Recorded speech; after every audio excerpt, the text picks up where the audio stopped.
What's up, guys and gals? Your trainer, Kurt Hartmann here, owner and head trainer of Pro Fitness Training with this month's installment of the video series. Today I'm going to be talking to you about overhead pressing posture. Now I know that sounds like a bit of a tongue twister, and I'm going to explain what I'm talking about here. The typical problem I've seen with people lifting weights overhead is they don't have the range of motion in their shoulder yet. So when you tell them to get their arms straight above their head, it ends up somewhere like here. And you can clearly see that that's not straight above my head. When you want the range of motion to be all the way back.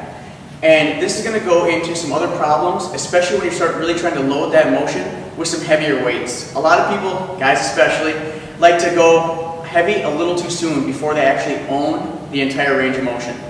So I'm going to show you what the problems look like, and you'll be able to see my posture from the side here. I'm going to show you with the weight. And this can be done with a kettlebell, dumbbell, any type of weight, a barbell, whatever you're lifting overhead. And you can see the problems here when I press, and if I'm like this, very uncomfortable, bad on the shoulder versus all the way back, nice straight line, letting my bones and structure do the work for me. Now I've been seeing this ever since I've been a trainer and before, and there's some things you can do to really fix up those shoulders and regain that range of motion. I'm going to show you some tricks here with a stick that are really going to help that flexibility come back. From here, this can be done with a broom handle, PVC pipe, dowel, whatever you have at your availability. You're going to start out just by prying those shoulders open, grabbing onto that stick, lifting up as far back as you can. Now if you start and it's right here and that starts feeling tight, that's okay. That's where your starting point is, but you're going to build off that. So you can start out nice and close if you can, hands together, lifting up, and you're going to slowly start walking those hands out until you can get all the way back and forward. Going nice and slow, controlling the range of motion as you're doing this.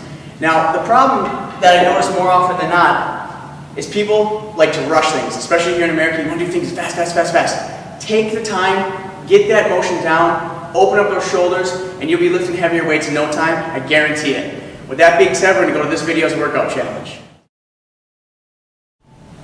One other quick thing I wanted to mention about this pressing posture is our bodies continue to lay lines of tissue along lines of stress. And that's why we have repetitive stress disorders like carpal tunnel, whatever it may be, or why our bodies are formed to the sport we do.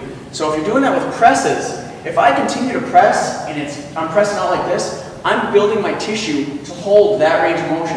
And it's going to further diminish my range of motion, tightening those tissues, and it's going to further diminish my ability to regain that range of motion. It's going to make it a lot harder for me. So you really want to make sure you're building that into your regimen and really owning your ranges of motion. Alright, here it is. For this challenge, you're just going to need a timer that you're going to set for 30 seconds of work, 10 seconds of rest, and a weight that you can lift above head, working on those presses.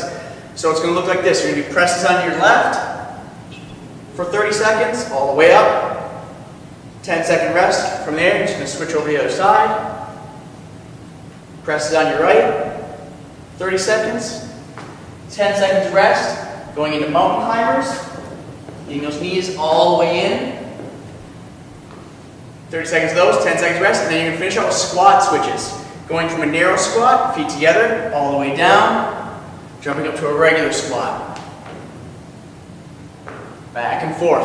You're going to go through for 5 rounds. Enjoy this workout. I look forward to hearing how it was.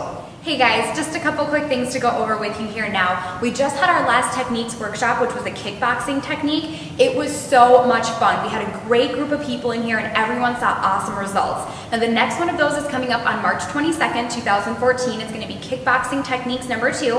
If you were at the first one, you definitely want to be here for that second one so you can continue to build on those skills that you learned. If you didn't make it to the first one, you don't want to make that mistake again. Make sure to get your name on the list right away. Now spring is just around the corner. I know it may not seem like it, but I know it's coming.